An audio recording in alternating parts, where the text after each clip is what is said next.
नमस्कार, मैं आशीष सुमन श्रीवास्तव स्वागत करता हूं आपका इस वीडियो में।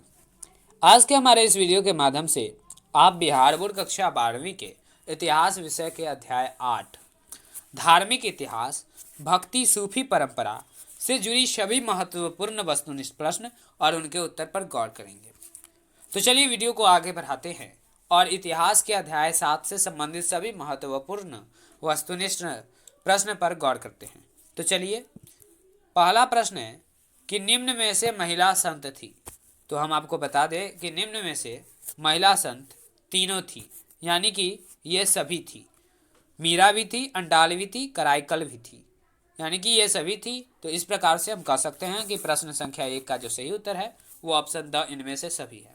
अब आगे बढ़ते हैं यानी दूसरे प्रश्न की ओर, जिसमें कह रहा है कि कराईकल अमैयार नामक महिला किसकी भक्त थी। तो हम आपको बता दें कि कराईकल अमैयार नाम की महिला शिव की भक्त थी।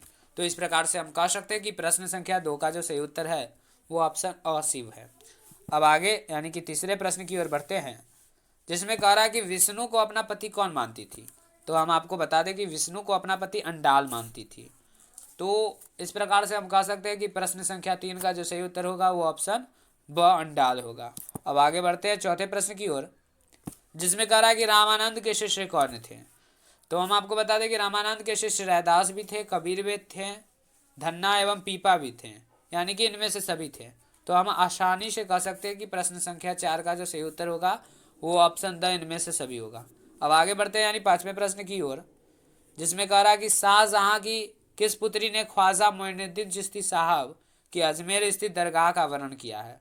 तो आपको बता दें कि शाहजहां की जहां आरा नाम की पुत्री है, उन्होंने ख्वाजा मोइनुद्दीन चिश्ती साहब की अजमेर स्थित दरगाह का वर्णन किया है। तो इस प्रकार से हम कह सकते हैं कि प्रश्न संख्या 5 का जो सही उत्तर होगा वो ऑप्शन अ जहां आरा होगा। अब आगे यानी कि छठा प्रश्न की ओर बढ़ते हैं, जिसमें कह रहा है कि पुष्टि मार्ग का जहाज किसे कहा जाता था।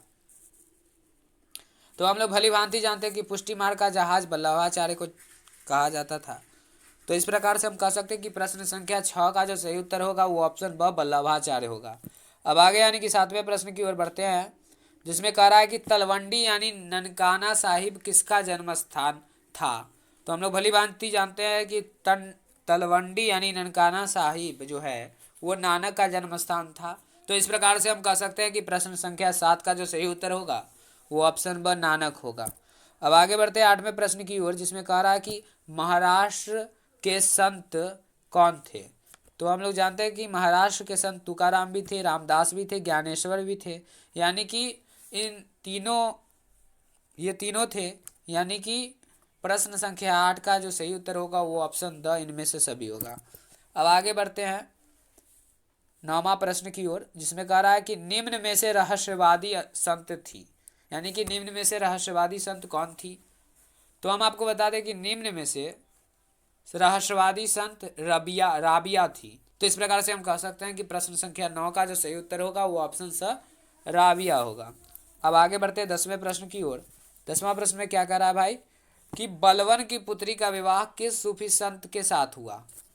तो हम आपको बता दें कि बलवन की पुत्री का विवाह फरीदुद्दीन गंज ए शकर सूफी संत के साथ हुआ। तो इस प्रकार से हम कह सकते हैं कि प्रश्न संख्या 10 का जो सही उत्तर होगा वो ऑप्शन ब फरीदुद्दीन गंज ए शकर होगा। अब आगे बढ़ते हैं 11वें प्रश्न की ओर, जिसमें कह रहा है कि राजकुमार दारा का संबंध किस सिलसिले से था।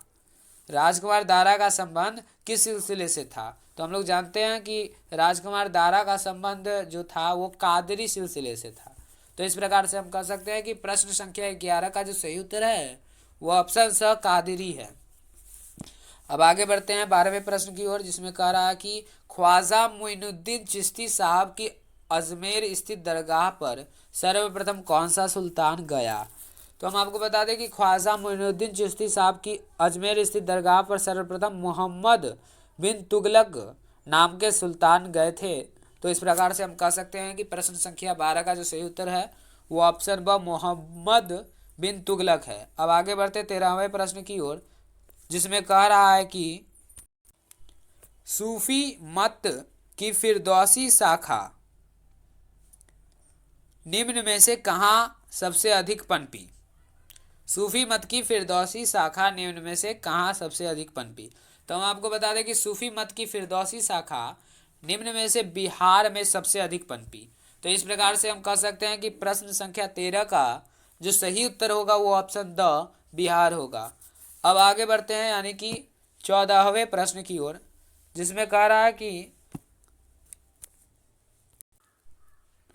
ख्वाजा मोइनुद्दीन चिश्ती की दरगाह कहाँ है। तो हम आपको बता दिए हैं पहले ही कि ख्वाजा मोइनुद्दीन चिश्ती की दरगाह अजमेर में है।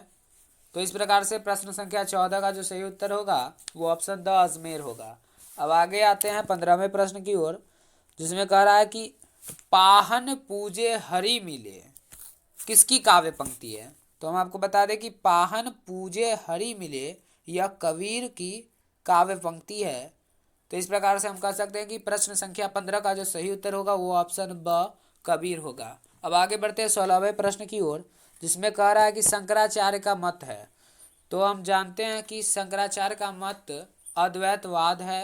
तो इस प्रकार से कह सकते हैं कि प्रश्न संख्या 16 का जो सही उत्तर होगा वो ऑप्शन ब अद्वैतवाद होगा। अब आगे बढ़ते हैं 17वां प्रश्न की ओर। 17वां प्रश्न में कह रहा है कि निजामुद्दीन औलिया किस सूफी सिलसिले से संबंधित है। तो हम लोग जानते हैं कि निजामुद्दीन औलिया जो है वो चिश्ती सूफी सिलसिले से संबंधित है। तो इस प्रकार से हम कह सकते हैं कि प्रश्न संख्या जो 17 है उसका उत्तर ऑप्शन अ चिश्ती होगा। अब आगे बढ़ते हैं 18वें प्रश्न की ओर, जिसमें कह रहा है कि वल्लभाचार्य का जन्म हुआ। तो हम लोग जानते हैं कि वल्लभाचार्य का जन्म वाराणसी में हुआ। तो इस प्रकार से हम कह सकते हैं कि प्रश्न संख्या 18 का जो सही उत्तर होगा वो ऑप्शन स वाराणसी होगा। अब आगे बढ़ते हैं 19वें प्रश्न की ओर, जिसमें कह रहा है कि शेख कुतुबुद्दीन बख्तियार काकी का संबंध किस सूफी संप्रदाय से है। तो हम लोग आपको बता दें कि शेख कुतुबुद्दीन बख्तियार काकी का संबंध चिश्ती संप्रदाय से है। तो इस प्रकार से कह सकते हैं कि प्रश्न संख्या 19 का जो सही उत्तर होगा वो ऑप्शन अ चिश्ती होगा। अब आगे बढ़ते हैं 20वें प्रश्न की ओर, जिसमें कह रहा है कि निजामुद्दीन औलिया की दरगाह कहाँ है। तो हम आपको बता दें कि निजामुद्दीन औलिया की दरगाह दिल्ली में है। तो इस प्रकार से हम कह सकते हैं कि प्रश्न संख्या 20 का जो सही उत्तर होगा वो ऑप्शन अ दिल्ली होगा। अब अगले यानी कि 21वें प्रश्न की ओर बढ़ते हैं, जिसमें कह रहा है कि काशी में किस प्रसिद्ध संत का जन्म हुआ। तो हम आपको बता दें कि काशी में कि वल्लभाचार्य नाम के प्रसिद्ध संत का जन्म हुआ। तो इस प्रकार से हम कह सकते हैं कि प्रश्न संख्या 21 का जो सही उत्तर है वो ऑप्शन द वल्लभाचार्य है। अब आगे बढ़ते हैं 22वें प्रश्न की ओर, जिसमें कह रहा है कि औरंगजेब का संबंध किस सूफी सिलसिले से था। तो हम आपको बता दें कि औरंगजेब का संबंध नक्शबंद सूफी सिलसिले से था। तो इस प्रकार से प्रश्न संख्या 22 का जो सही उत्तर होगा वो ऑप्शन द नक्शबंद होगा। अब आगे बढ़ते हैं 23वें प्रश्न की ओर। 23वां प्रश्न में कह रहा है कि सुल्तान उल हिंद किसे कहा गया है। सुल्तान उल हिंद किसे कहा गया है। तो हम आपको बता दें कि ख्वाजा मोइनुद्दीन चिश्ती को सुल्तान उल हिंद कहा गया है। तो इस प्रकार से हम कह सकते हैं कि प्रश्न संख्या 23 का जो सही उत्तर होगा वो ऑप्शन अ ख्वाजा मोइनुद्दीन चिश्ती होगा। प्रश्न संख्या 23 का सही उत्तर होगा ख्वाजा मोइनुद्दीन चिश्ती, जो ऑप्शन अ में है। अब आगे बढ़ते 24वां प्रश्न की ओर, जिसमें कह रहा है कि निम्न में से बंगाल के प्रसिद्ध सेन कौन थे। तो हम आपको बता दें कि बंगाल के प्रसिद्ध सेन निम्न में से चैतन्य महाप्रभु थे। तो इस प्रकार से हम कह सकते हैं कि प्रश्न संख्या 24 का जो सही उत्तर होगा वो ऑप्शन अ चैतन्य महाप्रभु होगा। अब आगे बढ़ते हैं 25वें प्रश्न की ओर, जिसमें कह रहा है कि तलवंडी किसका जन्म स्थान था। तो हम आपको बता चुके हैं पीछे कि तलवंडी जो था वो नानक का जन्म स्थान था। तो इस प्रकार से प्रश्न संख्या 25 का जो सही उत्तर होगा वो ऑप्शन ब नानक होगा। अब आगे बढ़ते हैं 26वें प्रश्न की ओर, जिसमें कह रहा कि किस भक्ति संत ने अपने संदेश के प्रचार के लिए सबसे पहले हिंदी का प्रयोग किया। तो हम आपको बता दें कि रामानंद नाम के भक्ति संत ने अपने संदेश के प्रचार के लिए सबसे पहले हिंदी का प्रयोग किया। तो इस प्रकार से प्रश्न संख्या 26 का जो सही उत्तर होगा वो ऑप्शन स रामानंद होगा। अब आगे बढ़ते हैं 27वें प्रश्न की ओर, जिसमें कह रहा है कि उत्तर भारत में भक्ति आंदोलन का आरंभ किस संत ने शुरू किया। तो इसका भी उत्तर रामानंद ही होगा, यानी कि प्रश्न संख्या 27 का जो सही उत्तर होगा वो ऑप्शन अ रामानंद होगा। रामानंद ने ही उत्तर भारत में भक्ति आंदोलन का आरंभ किया था। तो इस प्रकार से प्रश्न संख्या 27 का जो सही उत्तर होगा वो ऑप्शन अ रामानंद होगा। अब आगे बढ़ते हैं 28वां प्रश्न की ओर, जिसमें कह रहा है कि बीजक में किसका उपदेश संग्रहित है। तो हम आपको बता दें कि बीजक में कबीर का उपदेश संग्रहित है। तो इस प्रकार से हम कह सकते हैं कि प्रश्न संख्या 28 का जो सही उत्तर है वो ऑप्शन अ कबीर है। अब आगे बढ़ते हैं 29वें प्रश्न की ओर, जिसमें कह रहा है कि कुतुब मीनार का निर्माण किसने शुरू किया। तो हम लोग भली भांति जानते हैं कि कुतुब मीनार का निर्माण कुतुबुद्दीन ऐबक ने शुरू किया। तो इस प्रकार से हम कह सकते हैं कि प्रश्न संख्या 29 का जो सही उत्तर होगा वो ऑप्शन स कुतुबुद्दीन ऐबक होगा। अब आगे बढ़ते 30वें प्रश्न की ओर, जिसमें कह रहा है कि कबीर शिष्य थे, यानी कबीर किनके शिष्य थे। ऑप्शन अ में रामानुज के, ऑप्शन ब में नानक के, ऑप्शन स में रामानंद के और ऑप्शन द में श्री रंगम के। तो हम आपको बता दें कि कबीर जो है निम्न में से रामानंद के शिष्य थे।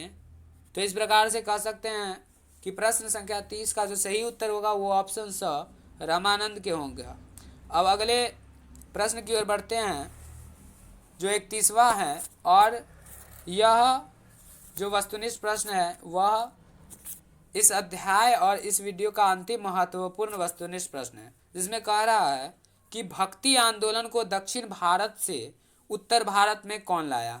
तो हम आपको बता दें कि भक्ति आंदोलन को दक्षिण भारत से उत्तर भारत में रामानंद ने ही लाया था। तो इस प्रकार से प्रश्न संख्या 31 का जो सही उत्तर होगा वो ऑप्शन ब रामानंद होगा। तो इस अध्याय में बस इतना ही महत्वपूर्ण वस्तुनिष्ठ प्रश्न है। फिर मिलते हैं अगले वीडियो में अध्याय 9 से संबंधित सभी महत्वपूर्ण वस्तुनिष्ठ प्रश्न के साथ। आपसे अपील कि अगर आप बीएससीबी 12th जंक्शन सेशन आपसे अपील कि अगर आप बीएससीबी 12th सेशन 2020-22 से जुड़ी सभी महत्वपूर्ण जानकारी के साथ साथ विषय हिंदी, अंग्रेजी, इतिहास, राजनीति शास्त्र, अर्थशास्त्र की पूर्णतः तैयारी, यानी कि सभी वस्तुनिष्ठ प्रश्न, लघु उत्तरीय एवं दीर्घ उत्तरीय प्रश्न का वीडियो चाहते हैं तो हमारे इस वीडियो को लाइक, कमेंट, शेयर और चैनल को सब्सक्राइब करना न भूलें। धन्यवाद।